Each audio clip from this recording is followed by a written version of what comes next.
Hey guys, welcome to my channel edu maths. और इस video में हम क्लास 8 का chapter 3 which is understanding quadrilaterals, ये नया चैप्टर है आप लोगों के लिए और हम स्टार्ट करने वाले हैं। इस वीडियो में हम इस चैप्टर की इंट्रोडक्शन पढ़ेंगे, यानी कि इस चैप्टर में क्या क्या टॉपिक्स आप कवर करेंगे और क्या क्या टॉपिक्स आपके लिए नए आने वाले हैं। सो इंट्रोडक्शन में सबसे पहला पॉइंट जो आता है वो होता है पॉलीगन। आप सोच रहे होंगे कि पॉलीगन क्या होता है। फर्स्ट ऑफ ऑल ये याद कर लीजिए, POLY ये एक ऐसा ब्लॉक है जहां भी आपको पॉली लिखा नजर आ जाए उसका मतलब है बहुत सारे, यानी कि मैनी। पॉली मीन्स ज्यादा, पॉली मीन्स बहुत सारे। तो पॉलीगन का मतलब क्या होता है? जिसमें बहुत सारी साइड्स हों। किसी भी लाइन सेगमेंट को, एक लाइन सेगमेंट कैसी होती है, ये इन लाइन सेगमेंट को मिला के जब एक क्लोज्ड फिगर, देखो क्लोज्ड फिगर और ओपन फिगर में क्या फर्क होता है। अगर मैं एक ये शेप बनाती हूं और एक ये शेप बनाती हूं तो इसमें से क्लोज्ड फिगर है ये, यानी कि जो बंद है, और ये हो गई ओपन फिगर जो कि ऑब्वियसली क्लोज्ड फिगर नहीं है। ठीक है, ये ओपन फिगर है। तो जब भी किसी भी लाइन सेगमेंट को मिला के, एक लाइन, दो लाइन, तीन लाइन और चार लाइन सेगमेंट्स को मिला के जब एक क्लोज्ड फिगर बनती है उसको हम पॉलीगन बोलते हैं। और पॉली का मतलब जैसे कि होता है मैनी, पॉली मीन्स मैनी। तो पॉलीगन्स बहुत तरीके के होते हैं, हम लगभग हर शेप को पॉलीगन बोलते हैं। ठीक है, अब पढ़ते हैं पॉलीगन किस किस शेप के कितनी साइड्स होती हैं और उस शेप के नाम क्या क्या होते हैं। तो सबसे पहले आता है थ्री साइड्स वाला एक, जिसे हम क्या कहते हैं ये तो आपको मालूम ही होगा, इसे हम बोलते हैं ट्रायंगल। क्या बोलते हैं? ट्रायंगल। और इसकी साइड्स नजर आ रही हैं, कितनी है? 1 2 3। अब साइड्स और एक टॉपिक आता है वर्टिसेस। वो वर्टिसेस क्या होता है और साइड्स क्या होती हैं। देखो ट्रायंगल में ये तो हो गई आपकी साइड्स, वर्टिसेस होते हैं कॉर्नर इन द सेंस जहां दो लाइन मिल रही हो। ये एक वर्टिसेस हो गया, ये दूसरा वर्टिसेस, ये तीसरा वर्टिसेस। ये मैंने हाईलाइट किया है ताकि आपको समझ आ जाए। तो ये भी एक पॉलीगन है। उसके बाद आता है फोर साइड्स में हम कुछ भी लिख सकते हैं। फोर साइड्स देखो क्या होती हैं। फोर साइड्स के कई सारी शेप होती है। रेक्टेंगल भी होता है, स्क्वायर भी होता है, पैरेललोग्राम भी होता है, रोम्बस भी होता है, काइट और हमारा ट्रपीजियम। ये सारे फोर साइडेड शेप होती है जिनके फोर साइड्स होती है, 1 2 3 और 4। तो इन फोर साइड्स को मिला के एक नाम दे दिया गया है जो कि है क्वाड्रिलेटरल, जो हम इस चैप्टर में पढ़ने वाले हैं, क्वाड्रिलेटरल। ठीक है, अब जैसे कि पॉली एक ऐसा ब्लॉक है जिसका मतलब है मैनी, उसी तरीके से क्वाड एक ऐसा ब्लॉक है जिसका मतलब होता है फोर साइड्स, या फिर किसी भी चीज का मतलब हो गया फोर। तो ट्रायंगल की थ्री साइड्स हो गई, क्वाड्रिलेटरल की फोर साइड्स हो गई। और फाइव साइड्स वाले को क्या कहते हैं? फाइव साइड्स वाले जिस फिगर की फाइव साइड्स होती हैं उसे बोलते हैं पेंटागन। क्या बोलते हैं? पेंटागन। देखो GON सेम रहेगा थ्रू आउट अब नीचे तक। सिक्स साइड्स वाले को बोलते हैं हेक्सागन। क्या बोलते हैं? हेक्सागन। ठीक है, और फिर सेवन साइड्स वाले को बोलते हैं हेप्टागन। ये आपको याद करना होगा। हालांकि इस चैप्टर में सिर्फ हम क्वाड्रिलेटरल की बात करने वाले हैं, लेकिन आपको मालूम होना चाहिए कि कितनी साइड्स की शेप को क्या नाम से पुकारा जाता है या क्या नाम उसके लिए स्पेशली रखा गया है। 8 साइड्स वाले को बोलते हैं ऑक्टागन। क्या बोलते हैं? ऑक्टागन। 9 साइड्स वाले को बोलते हैं नोनागन, NONAGON। उसके बाद आता है 10 साइड्स वाली शेप को बोलते हैं डेकागन। क्या बोलते हैं? डेकागन। अब ऐसे ही मान लीजिए अगर हमें एक ऐसा पॉलीगन गिवन है जिसकी हमें नंबर ऑफ साइड्स नहीं मालूम कि उसकी कितनी साइड्स हैं, तो उसके लिए हम लिख देते हैं n साइड्स, यानी कि नंबर ऑफ साइड्स हमें मालूम नहीं है। n की जगह कुछ भी हो सकता है, 30 40 50 60 कुछ भी हो सकता है, कितनी भी साइड्स हो सकती हैं। और उसका क्या नाम होगा? n और गन, GON तो सब में लगेगा ही लगेगा। ठीक है, सिर्फ क्वाड्रिलेटरल और ट्रायंगल में नहीं लगता, बिकॉज ये वेल नोन है और यही चीजें होती हैं इसमें। n साइड्स वाले के लिए n गन, जो भी साइड होगी उसका जो भी नाम होगा, जो उसका नाम होगा उसी के साथ गन लगा देंगे तो वो बन जाएगा उस शेप का नाम। सो ध्यान से देख लीजिए, पॉलीगन क्या होता है, जब भी किसी लाइन सेगमेंट को मिला के क्लोज फिगर बनती है। उसके बाद 3 sides triangle, 4 sides quadrilateral, 5 sides pentagon, 6 sides hexagon, 7 sides heptagon, 8 sides octagon, 9 sides नोनागन, 10 sides decagon. ठीक है, अब इस चैप्टर में नाम है अंडरस्टैंडिंग क्वाड्रिलेटरल्स। अब क्वाड्रिलेटरल्स के अंदर बहुत शेप आती हैं, ठीक है, जैसे मैंने आपको पहले भी नाम बताया था। अब हम उन शेप्स के बारे में बात करने वाले हैं कि उन शेप्स की प्रॉपर्टीज क्या हैं। प्रॉपर्टीज का मतलब कि वो शेप में क्या खासियत है, एक तरीके से आप कह सकते हैं। अलग अलग शेप की अलग अलग प्रॉपर्टीज होती हैं जो हम इस चैप्टर में पढ़ने वाले हैं, और हम इस इंट्रोडक्शन की वीडियो में सारी प्रॉपर्टीज कवर कर लेंगे और आगे फिर हम एक्सरसाइजेस पे बढ़ेंगे। सो आई होप आपको ये काफ़ी अच्छे से समझ आ गया होगा। सो प्रॉपर्टीज पढ़ने से पहले हम कुछ टर्म्स पढ़ लेते हैं जो कि प्रॉपर्टीज को समझने में इजी कर देंगी हमारे लिए। सो मान लीजिए ये एक शेप मैंने बनाई है, एक स्क्वायर है, ठीक है। उसके बाद अब 3 टर्म्स होती हैं। सबसे पहली चीज साइड क्या होती है, ये होती है हमारी एक साइड, ठीक है। वर्टिसेस मैंने आपको बता दिया, जो भी कॉर्नर होते हैं जहाँ पे 2 लाइन सेगमेंट आके मिलती हैं उन्हें बोलते हैं हम वर्टिसेस। और एंगल क्या होते हैं, ये वाले एंगल जो अंदर की साइड कॉर्नर 2 लाइन सेगमेंट को मिला के जब एक बीच में ऐसा कर्व बनता है उसको बोलते हैं, क्या बोलते हैं हम, एंगल, ठीक है। अब फोर्थ क्या है, अगर मैंने शेप में 2 अपोजिट वर्टिसेस, यानी अपोजिट वर्टिसेस तो चारों हैं लेकिन अपोजिट, ये और इसके सामने वाले अपोजिट को जोड़ दिया तो ये क्या कहलाएगा, एक हमारा डायगोनल। क्या कहलाएगा, डायगोनल। ये भी एक डायगोनल होगा, और अगर हम इन 2 अपोजिट वर्टिसेस को जोड़ देते हैं तो ये भी एक डायगोनल होगा, ठीक है।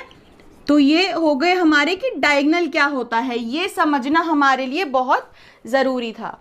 अब उसके बाद देखते हैं एंगल्स भी 2 तरीके के होते हैं। किस तरीके के, अब देखिए पहली चीज़ इंटीरियर और एक्सटीरियर का मतलब समझ लीजिए आप। इंटीरियर, दूसरा आता है एक्सटीरियर। अगर मान लीजिए मेरे पास ये एक शेप है और इसमें अंदर मैंने कलरिंग की हुई है, तो अगर अंदर कलरिंग की हुई है शेप के, तो वो किस एरिया में की है मैंने, इंटीरियर एरिया में, यानी कि ये इसके अंदर वाला एरिया है। एक्सटीरियर, मान लीजिए ये एक शेप है और मैंने इसमें कलरिंग बाहर की हुई है, अंदर ना करके मैंने कलरिंग बाहर की हुई है, इसको बोलते हैं एक्सटीरियर एरिया। क्लियर हुआ। इसी तरीके से एंगल्स की 2 चीज़ें होती हैं, वो क्या है, मान लीजिए मेरे पास ये एक शेप है, ठीक है।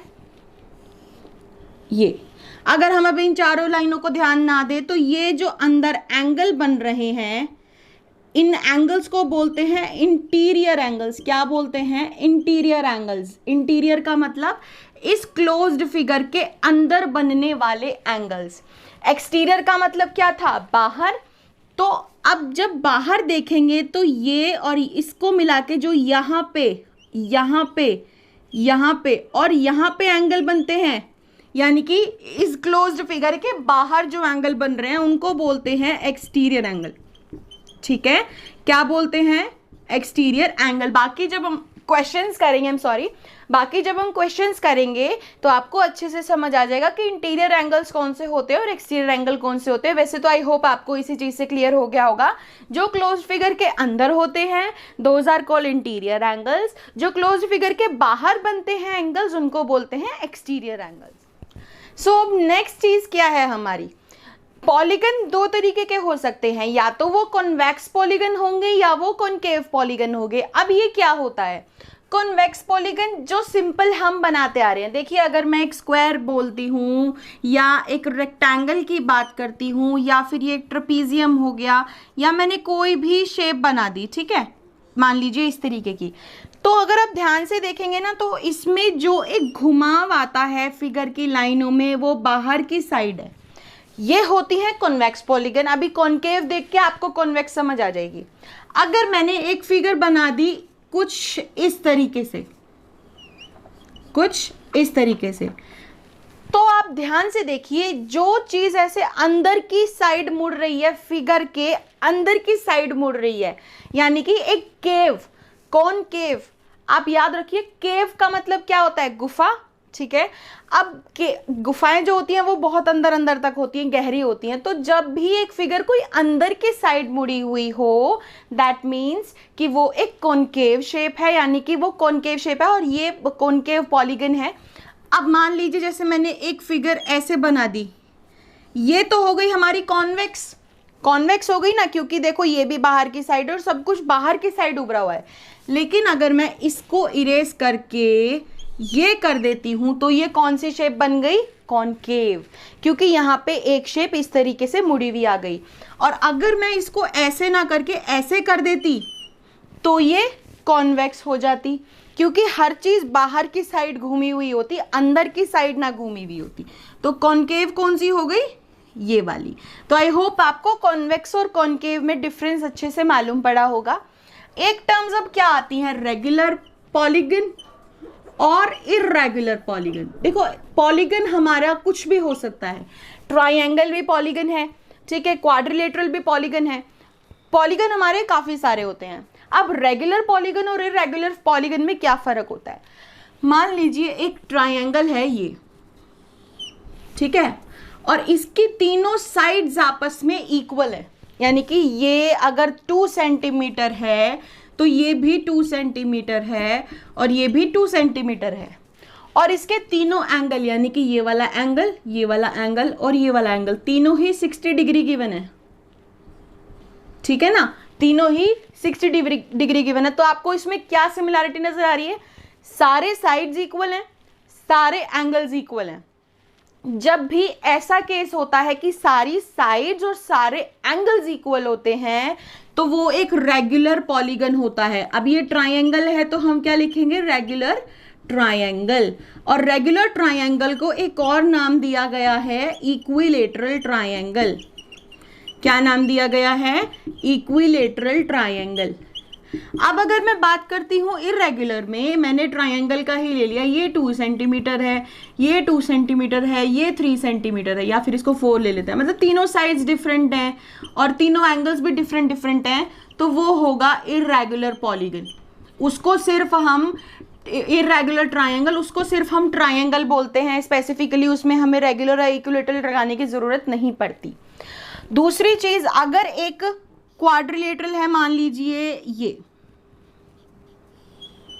ठीक है, इस क्वाड्रिलेटरल में हमें गिवन है चारों साइड तो इक्वल हैं, चारों एंगल भी इक्वल हैं हमारे, ठीक है, तो ये इसको हम किसी भी क्वाड्रिलेटरल में अगर ऐसा केस है दैट मीन्स कि वो क्या है, एक रेगुलर क्वाड्रिलेटरल। अब नाम जो भी हो उस पॉलीगन का, चाहे वो स्क्वायर हो, स्क्वायर की तो ऑब्वियसली सारी साइड्स और एंगल्स इक्वल ही होते हैं, अगर बाकी स्क्वायर में ही ये होता है, क्योंकि रेक्टेंगल में सारी साइड्स तो इक्वल हो नहीं सकती, वो हम अभी आगे पढ़ेंगे प्रॉपर्टीज में क्या होता है। सो रेगुलर और इरेगुलर पॉलीगन में यही फर्क होता है, रेगुलर में all sides are equal and all angles are equal.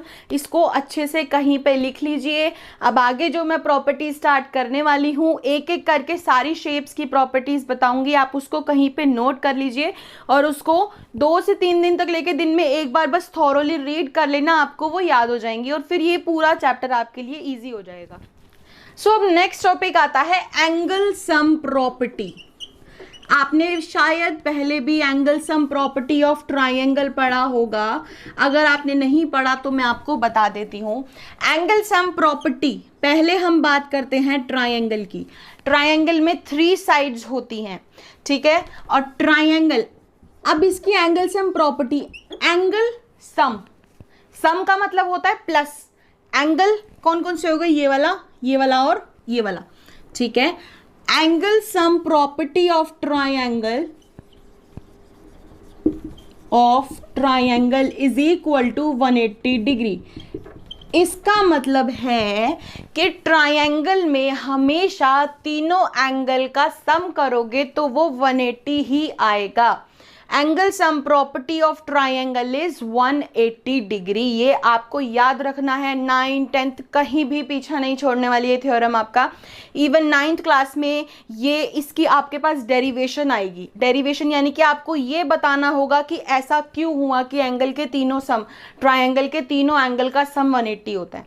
अभी आपको फिलहाल सिर्फ इतना याद रखना है कि ट्राइंगल के तीनों एंगल को अगर हम जोड़ते हैं तो वो 180 होता है। ये तो आपने शायद पहले भी सुना हो। अब एक नई टर्म आती है क्वाड्रिलेटरल। क्वाड्रिलेटरल की शेप कुछ भी हो सकती है। क्वाड्रिलेटरल का मतलब क्या होता है? 4 साइड्स वाला, ठीक है। तो मैं ये नहीं कह रही हूँ कि क्वाड्रिलेटरल में यहाँ मैं सिर्फ रेक्टेंगल ही दिखा रही हूँ तो सिर्फ रेक्टेंगल ही क्वाड्रिलेटरल है। सारे 4 साइडेड फिगर जो हैं वो क्वाड्रिलेटरल होते हैं। अब ये angle sum property of quadrilateral क्या होता है, यानी कि जिस फिगर की 4 साइड होती हैं उस फिगर का सम क्या होता है? वो होता है 360 डिग्री। यानी कि अगर 4 साइडेड फिगर है, 4 साइड्स की फिगर है, 1 2 3 4, क्वाड्रिलेटरल है तो उसके चारों एंगल को मिला के हमेशा 360 आएगा। ये दो चीज बिल्कुल रटनी है कि angle sum property of triangle is 180 degree and angle sum property of quadrilateral is 360 degree. अब कुछ टर्म्स क्लियर कर लेते हैं। मान लीजिए मैंने एक फिगर ली है ये, ठीक है, basically it is a square. अब इस फिगर से हम कुछ टर्म्स को पढ़ते हैं। वो क्या है? एंगल्स आपको मालूम है कौन कौन से होते हैं? ये और ये। डायगनल्स भी मैंने आपको बता दिया कि जो दो अपोजिट वर्टिसेस को टच करे वो होते हैं डायगनल्स, ठीक है। मान लीजिए अगर ये फिगर है ABCD तो AC और BD क्या हो गए? डायगनल्स। अब देखो अपोजिट एंगल्स कौन से हो गए यहाँ पे? एंगल A और एंगल C। कैसे नेमिंग देनी है? एंगल A और एंगल C, ये हो गए अपोजिट एंगल्स। और अगर क्वेश्चन में आता है एडजेसेंट एंगल्स, एडजेसेंट का मतलब होता है साथ साथ वाले। क्या मतलब होता है? साथ साथ वाले, ठीक है। जैसे कि ये तो हमने बात की अपोजिट एंगल्स की, ये हो गया फर्स्ट, ये हो गया सेकंड, ठीक है। एडजेसेंट एंगल्स होते हैं साथ साथ वाले। एंगल A और एंगल B ये जो है वो एडजेसेंट है, यानी कि साथ साथ है। B और C एडजेसेंट है, C और D एडजेसेंट है और A और D भी एडजेसेंट एंगल है। साथ साथ वाले एंगल्स को क्या कहा जाता है? Adjacent angles. दूसरी चीज क्या होती है? Diagonals bisect. ये हमारी प्रॉपर्टीज में यूज होने वाले हैं, इसलिए मैं आपको ये पहले ही समझा रही हूं ताकि प्रॉपर्टीज आप सब चीज समझ के ही आगे बढ़े। Diagonals bisect each other. देखो एक जो इंटरसेक्शन वाला पॉइंट होता है जहां पे ये मिलते हैं उसको हम हमेशा नेमिंग देते हैं O, ठीक है। अब डायगनल्स बाइसेक्ट ईच अदर, पहली चीज आप ये समझ लीजिए बाइसेक्ट क्या होता है। मान लीजिए एक लाइन है, ये कितने 8 सेंटीमीटर की लाइन है, ठीक है। और अगर मैं कहती हूं कि एक लाइन यहां से निकल गई जो इस लाइन को बाइसेक्ट कर रही है। बाइसेक्ट का मतलब बाईसाइकिल का मतलब होता है 2 पहिए वाली, ठीक है। 2 पहिए वाली होती क्या होती है? बाईसाइकिल, ठीक है। अब जो ये पॉइंट है, ये जो लाइन है इसको बाइसेक्ट कर रही है, जिसका मतलब क्या है? ये लाइन इस वाली लाइन को 2 इक्वल सेक्शन में काट रही है। अगर ये पूरी लाइन 8 सेंटीमीटर है तो ये लाइन जब इसको बाइसेक्ट करेगी तो ये आधा हिस्सा 4 होगा और ये दूसरा आधा हिस्सा 4 होगा। डायगनल्स बाइसेक्ट ईच अदर का अब इसमें क्या काम है? अगर मान लीजिए एक डायगनल जो है वो है पूरा 8 सेंटीमीटर का, ये पूरा है, ठीक है, और दूसरा डायगनल है 10 सेंटीमीटर का, वैसे तो 8 ही होगा इसमें भी। अब ये दोनों आपस में अगर प्रॉपर्टी में गिवन है ना कि डायगनल बाइसेक्ट कर रहे हैं ईच अदर, मतलब कि एक दूसरे को बाइसेक्ट कर रहे हैं, यानी कि वो जहां पर भी कट रहे हैं या टच हो रहे हैं वहां पॉइंट से चारों साइड जो है वो इक्वल पार्टीशन में डिवाइड हो रहे हैं। मान लीजिए अगर मैं आपको एक ही डायगनल बना के दिखाती हूँ, ये वाला, मतलब कि है तो दोनों ही बट मैंने आपको ये डॉटेड लाइन दिखा देती हूँ मैं, ठीक है। ये जो लाइन है वो इस वाले डायगनल को इक्वली डिवाइड कर रही है। अगर ये 8 सेंटीमीटर है तो ये 4 हो गया, और ये बीच ये 4 हो गया, और ये 4, और ये भी अगर 10 है या 8 लगा लो, 8 ही लगा लो, अगर ये 8 है तो ये यहाँ से इधर का 4 हो गया और इधर का भी 4 हो गया, ठीक है ना। बाइसेक्ट का मतलब है कि लाइन उसको बीच में से 2 इक्वल हिस्सों में बांट रही है, ठीक है। तो ये diagonals bisect each other, opposite angle, adjacent angles, ये आपको समझ आ गया। फोर्थ पॉइंट आता है परपेंडिकुलर। परपेंडिकुलर का मतलब क्या होता है? परपेंडिकुलर को हम इस तरीके से भी लिखते हैं, जैसे हम मतलब अपसाइड डाउन टी बना देते हैं तो वो परपेंडिकुलर का साइन होता है। इसका मतलब है 90 डिग्री। अगर मैं कहती हूं diagonal bisect each other eight 90 degree, diagonals bisect कर रहे हैं, एक तो मैं पूरी आपको लिख के दिखाती हूँ, देखो, diagonals bisects each other at right angles, right angle is also equal to 90 degree, right angle, ठीक है। इसका मतलब क्या है, दोनों जो डायगोनल है वो पहली चीज तो बाइसेक्ट कर रहे हैं, यानी कि वो बीच के हिस्से से इधर और उधर इक्वल है और ये वाला इधर और उधर इक्वल है, क्लियर है। Each other at right angle, at का मतलब है जहां पे ये मीट कर रहे हैं, बाइसेक्ट कर रहे हैं, वहां पे ये यहाँ भी 90 डिग्री बना रहे हैं, यहाँ भी 90 डिग्री बना रहे हैं, यहाँ भी 90 डिग्री बना रहे हैं और यहाँ भी 90 डिग्री बना रहे हैं, ठीक है। और इसी को बोलते हैं परपेंडिकुलर। मान लीजिए एक सिंपल सी लाइन है और मैं कहती हूँ ये लाइन इस लाइन पे परपेंडिकुलर बना रही है, दैट मीन्स कि ये एंगल भी 90 डिग्री होगा और ये एंगल भी 90 डिग्री होगा। बाकी क्वेश्चंस करेंगे तो बहुत अच्छे से क्लियर हो जाएगा सारी प्रॉपर्टीज़ को किस तरीके से यूज़ करना है। अब हम मेन टॉपिक जो है इंट्रोडक्शन का, प्रॉपर्टीज ऑफ क्वाड्रिलेटरल्स, वो स्टार्ट करते हैं। एक एक फिगर की प्रॉपर्टीज को हम पढ़ते जाएंगे। पहला क्वाड्रिलेटरल है पैरेललोग्राम। पैरेललोग्राम के बारे में हम पढ़ते हैं, इसकी 4 साइड्स हैं, 1 2 3 4, ठीक है। अब हम इसकी प्रॉपर्टीज पढ़ते हैं क्या होती हैं, और ये आपको याद रखनी है, बहुत ज़रूरी है। सबसे पहली चीज़ है opposite sides are parallel, sides are parallel. इसका मतलब है कि जो इसकी अपोजिट साइड्स हैं, जो आमने सामने साइड्स हैं, वो पैरेलल हैं। पैरेलल का मतलब क्या होता है, देखो, अगर मैं एक ये लाइन बना रही हूँ और एक ये लाइन बना रही हूँ तो क्या ये पैरेलल होंगी? नहीं, क्योंकि एक अगर हम इनको एक्सटेंड करते हैं दोनों लाइन को तो एक टाइम पे जाके ये मिल जाएंगी। जो लाइन एक पॉइंट पे जाके मिल सकती है वो कभी पैरेलल नहीं होती। पैरेलल लाइन होती है बिल्कुल स्ट्रेट लाइन, सीधी सीधी, अगर हम उनको कितना भी एक्सटेंड कर लें वो कभी भी नहीं मिलेंगी, वो होती हैं पैरेलल लाइंस, ठीक है। सेकंड आता है ऑपोजिट साइड्स। पैरेलल तो हो ही गई, साथ में अपोजिट साइड्स इक्वल भी होती हैं। क्या होती हैं? इक्वल, यानी कि ये साइड्स इसके इक्वल, ये साइड इसके इक्वल, ये साइड इसके पैरेलल, ये साइड इसके पैरेलल, ठीक है। थर्ड पॉइंट आता है opposite angles. Opposite angles are equal, जैसे कि ये एक एंगल है और इसका अपोजिट एंगल है ये, दैट मीन्स एंगल ए जो है वो एंगल सी के इक्वल है, ठीक है। अपोजिट एंगल इक्वल है, और जैसे कि ये एंगल बी एंगल डी के इक्वल होगा, ठीक है ना। तो ये होती है अपोजिट एंगल्स आर इक्वल। फिर आती है diagonals bisect each other. Fourth property है diagonals of parallelogram bisect each other, मतलब कि डायगोनल जो हैं वो एक दूसरे पे जहाँ पे टच हो रहे हैं वो उसको इक्वली पार्ट में डिवाइड कर रहे हैं। That means A O is equal to O C, B O is equal to O D, यानी कि जहाँ पे टच हो रही है उसके इधर का साइड और इधर का साइड इक्वल हो गया, बाइसेक्ट हो रहा है, यानी कि इक्वल पार्ट में टूट रहा है, ठीक है। और लास्ट प्रॉपर्टी जो है पैरेललोग्राम की वो होती है एडजेसेंट एंगल्स। मैंने आपको अभी बताया था एडजेसेंट एंगल्स कौन से होते हैं, साथ साथ वाले।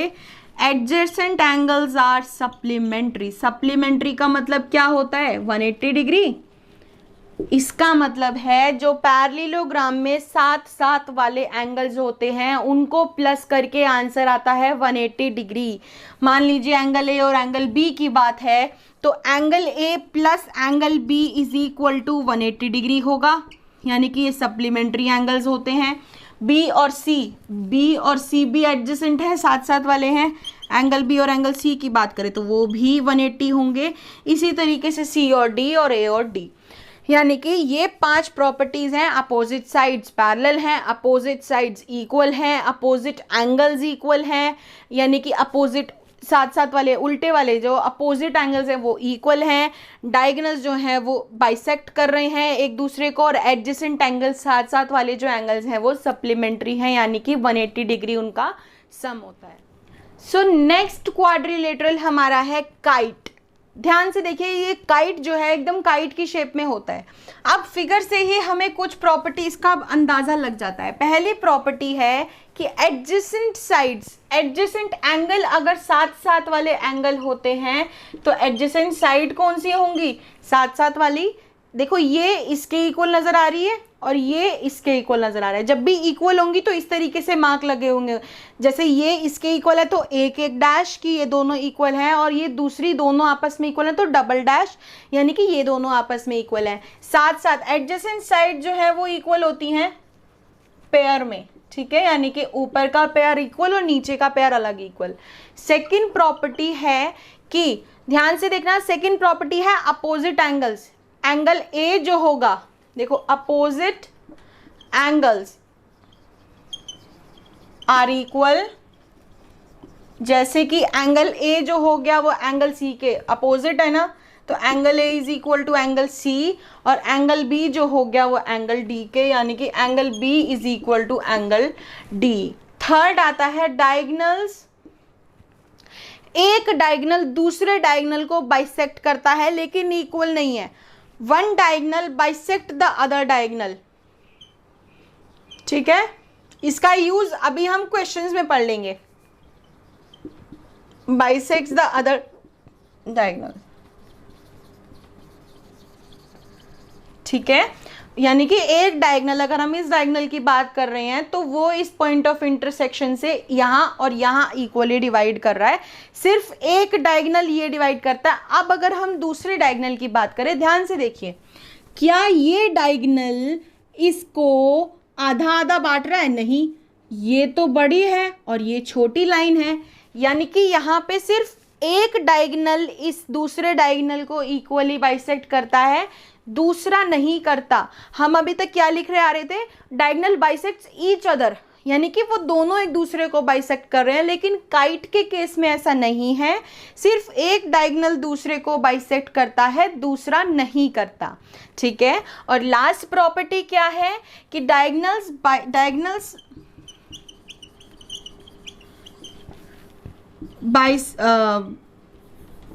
Are perpendicular to each other.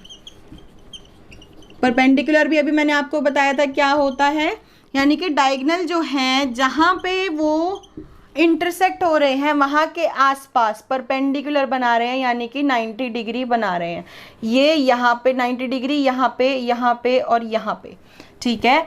Diagonal जो है वो एक दूसरे के परपेंडिकुलर हैं, दैट मीन्स कि जहाँ पे वो इंटरसेक्ट हो रहे हैं, कट रहे हैं, वहाँ के साइड के चारों साइड के एंगल जो होंगे 90 90 90 90 ही होंगे।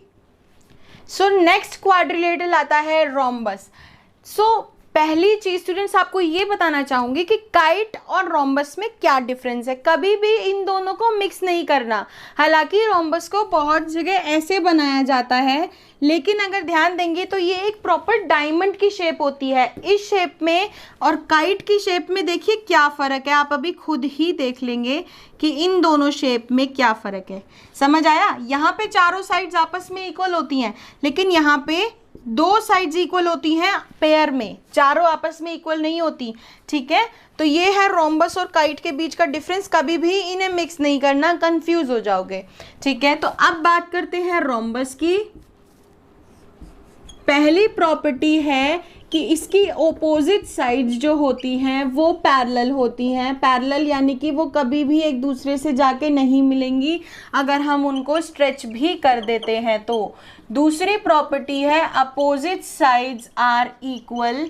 अपोजिट साइड्स क्या, वैसे यहाँ पे ऑल साइड्स ही इक्वल होती हैं, ऑल साइड्स आर इक्वल, ठीक है। जैसे कि एक स्क्वायर में होता है, यहाँ पे सारी साइड्स आपस में इक्वल होती हैं। और अपोजिट एंगल्स की अगर हम बात करें तो अपोजिट एंगल्स यहाँ पे इक्वल होते हैं, यानी कि this angle will be equal to this, angle A is equal to angle C, angle B is equal to angle D, ठीक है। फोर्थ प्रॉपर्टी है डायगोनल्स जो हैं बाइसेक्ट करते हैं, डायगोनल्स बाइसेक्ट ईच अदर, यानी कि वो एक दूसरे को इक्वली दो हिस्सों में बांट रहे हैं।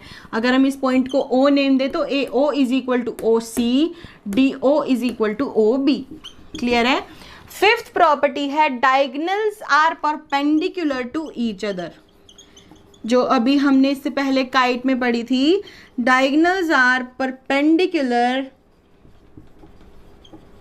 To each other. ध्यान से समझना, यहाँ पे डायगोनल्स बाइसेक्ट भी कर रहे हैं और जहाँ पे वो टच कर रहे हैं उससे इधर उधर वो एक परपेंडिकुलर ड्रॉ कर रहे हैं, यानी कि 90 डिग्री बना रहे हैं।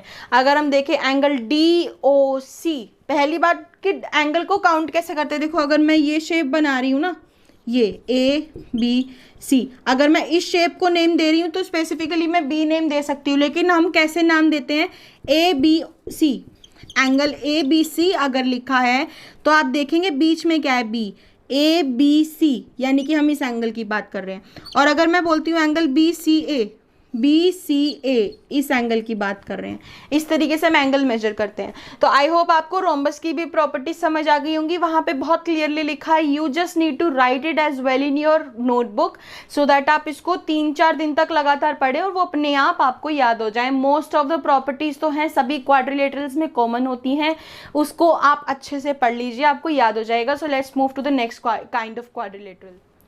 सो नेक्स्ट क्या है, रेक्टेंगल। अब रेक्टेंगल आप जानते ही हैं, इसकी अपोजिट साइड्स इक्वल होती हैं, अपोजिट साइड्स आर इक्वल, ठीक है, यानी कि ये वाली साइड इसके इक्वल, ये वाली साइड इसके इक्वल, अपोजिट साइड्स आर इक्वल। और इसके चारों एंगल जो होते हैं वो इक्वल होते हैं, यानी कि ऑल एंगल्स आर इक्वल तो है ही है, लेकिन राइट एंगल है, राइट एंगल यानी कि चारों एंगल जो है वो 90 डिग्री हैं। अब ऑब्वियसली चारों एंगल 90 हैं तो वो इक्वल ही हो गए। थर्ड प्रॉपर्टी है डायगोनल्स जो है वो इक्वल है, डायगोनल्स आर इक्वल, यानी कि ए सी पूरे डायगोनल इक्वल हैं। अगर ये 8 होगा तो बी डी भी 8 ही होगा, जैसे कि A C is equal to B D, clear हुआ, यानी कि डायगोनल्स आपस में इक्वल हैं। फोर्थ प्रॉपर्टी है diagonals bisect each other, diagonals bisect each other. Bisect each other का मतलब आई होप आपको दोबारा नहीं बताना पड़ेगा, यानी कि वो उसको बीच में इक्वली डिवाइड कर रहे हैं, ठीक है। तो ये हो गई रेक्टेंगल की प्रॉपर्टीज। ये बहुत कॉमन प्रॉपर्टीज हैं जो लगभग सब में होती हैं, you just need to read it once and you will remember for life. So next आता है जो हम कॉमनली यूज करते रहते हैं, स्क्वायर, ठीक है। तो स्क्वायर की अगर हम बात करें तो फर्स्ट प्रॉपर्टी आप जो अच्छे से मालूम होगी सबको कि इसकी सारी साइड्स जो होती हैं वो इक्वल होती हैं, ठीक है। नेक्स्ट प्रॉपर्टी होती है ऑल एंगल्स आर 90 डिग्री, यानी कि सारे एंगल्स, ए एंगल, ये वाला एंगल, दूसरा B angle, C angle, D, सब ही 90 डिग्री होते हैं। तो ऑब्वियसली अगर वो 90 डिग्री है तो वो इक्वल भी हो गए। तो और ये हो गई सेकेंड प्रॉपर्टी। थर्ड प्रॉपर्टी है डायगोनल्स जो हैं वो इक्वल होते हैं, जैसे कि रेक्टेंगल में थे ना डायगोनल्स आर इक्वल, उसी तरीके से यहाँ पे डायगोनल्स जो हैं वो इक्वल हैं। Fourth property diagonals bisect each other, यानी कि डायगोनल्स जो है वो एक दूसरे को इक्वली डिवाइड करते हैं दो हिस्सों में, ठीक है। और last property diagonals are perpendicular to each other, यानी कि जहाँ पे भी वो इंटरसेक्ट कर रहे हैं वो 90 डिग्री बनाते हैं। ठीक है, ये ऐसे मैं एक सर्कल, ये ऐसे स्क्वायर इसलिए बनाती हूँ, ये 90 डिग्री, ये 90 डिग्री, ये 90 डिग्री और ये 90 डिग्री। क्लियर है? तो स्क्वायर की ये प्रॉपर्टीज है। और अगर आप देखेंगे ना तो स्क्वायर के अंदर रेक्टेंगल की भी प्रॉपर्टीज आती हैं, पैरेललोग्राम की भी प्रॉपर्टीज आती हैं और रोम्बस की भी प्रॉपर्टीज आती हैं। अगर आप देखेंगे तो स्क्वायर की प्रॉपर्टीज में सारी प्रॉपर्टीज इंक्लूड हो जाती हैं।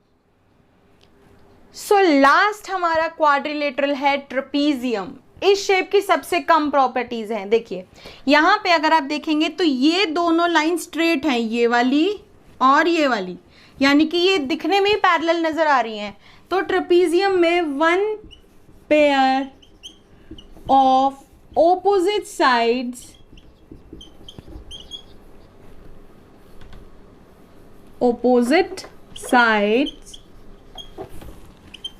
Is parallel. ठीक है, यानी कि यहाँ पे सिर्फ और सिर्फ एक पेयर, यानी कि ये वाली और ये वाली लाइन ही, ये वाली और ये वाली साइड, अपोजिट साइड सिर्फ एक पेयर, ये वाली नहीं होती, क्योंकि अगर इन वाली को हम एक्सटेंड करते हैं ना तो वो कुछ इस तरीके से जाएंगी और आगे जाके टच हो जाएंगी, दैट मीन्स वो पैरेलल तो नहीं हो सकती। तो सिर्फ एक पेयर पैरेलल हो सकता है। दूसरी प्रॉपर्टी क्या है कि जो बची हुई नॉन पैरेलल साइड्स हैं, नॉन पैरेलल साइड्स यदि इक्वल है, if non parallel sides are equal, वैसे जरूरी नहीं है कि इक्वल हो, कोई प्रॉपर्टी नहीं है, ये और ये अलग भी हो सकते हैं, तब भी वो ट्रेपीजियम ही कहलाएगा। बेसिकली ट्रेपीजियम की एक ही प्रॉपर्टी होती है कि इसके जो अपोजिट, एक पेयर जो होता है अपोजिट साइड्स का वो पैरेलल होता है। लेकिन दूसरी हम क्या एक कंसिडर करके चलते हैं जो हमें मालूम होना जरूरी है कि अगर नॉन पैरेलल साइड्स इक्वल हैं, ठीक है, तो उस ट्रेपीजियम को हम नाम दे देते हैं आइसोसेलेस ट्रेपीजियम। ठीक है ना।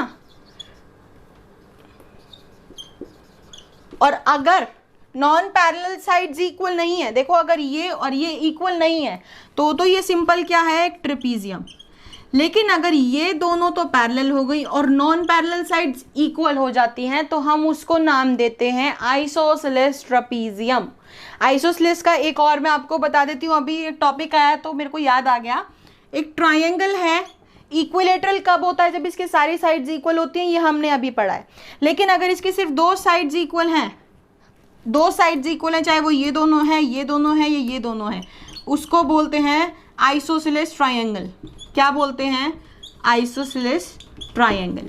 ठीक है, ये सिर्फ एक एक्सेप्शनल था कि इस वैसे चैप्टर में इसका कोई अभी यूज नहीं है, लेकिन ये इसलिए बता दिया just for your general knowledge की ट्रायंगल के बारे में हमने पढ़ा था, तो यू मस्ट नो दिस। सो यहाँ पे हमारी प्रॉपर्टीज ऑफ क्वाड्रिलेटरल्स जो हैं, अलग अलग क्वाड्रिलेटरल्स, अब हमने 6 क्वाड्रिलेटरल्स पढ़े हैं, trapezium, square, rectangle, parallelogram, kite, rhombus. इन 6 क्वाड्रिलेटरल्स की प्रॉपर्टीज याद कर लोगे तो ये चैप्टर इज नथिंग, ये आपके लिए बहुत सिंपल हो जाएगा। So that's it for today's video guys. And introduction की वीडियो अभी यहीं पे रुकती है, बिकॉज ये चैप्टर में जो न्यू चीज़ें आने वाली हैं वो मैंने आपको बता दी हैं। और अब हम इस चैप्टर के क्वेश्चंस पढ़ेंगे और हर एक एक्सरसाइज की अलग अलग प्रॉपर्टीज़ हैं, यानी कि एक रेक्टेंगल के लिए अलग एक्सरसाइज दी हुई है ताकि हमें उसकी प्रॉपर्टीज़ याद हो जाएँ, स्क्वायर के लिए अलग एक्सरसाइज दी हुई है जिसमें काफ़ी क्वेश्चन है ताकि हमें उसकी प्रॉपर्टी याद हो जाए। तो उसी तरीके से हर एक एक्सरसाइज में हमें प्रॉपर्टीज़ का मालूम पड़ता रहेगा और हमें याद आता रहेगा कि हमने क्या पढ़ा था। तो ये video is a must video because ये इम्पॉर्टेंट है, ये आगे तक आपको शेप्स के बारे में, उनकी प्रॉपर्टीज़ के बारे में याद रखवाता है और ये आपको 9th 10th सब में यूज़ होने वाला है। सो आगे हम करेंगे इसके ट्राई दिस क्वेश्चन है तो ट्राई दिस करेंगे, नहीं तो एक्सरसाइजेस के क्वेश्चंस हम करते हैं और फिर एंड ऑफ द चैप्टर हम अगेन जैसे कि अभी तक करते आए हैं वो एक्स्ट्रा क्वेश्चंस की वीडियोस बनेंगी। So that's it for today video guys, and do like, subscribe and share my channel. Thank you.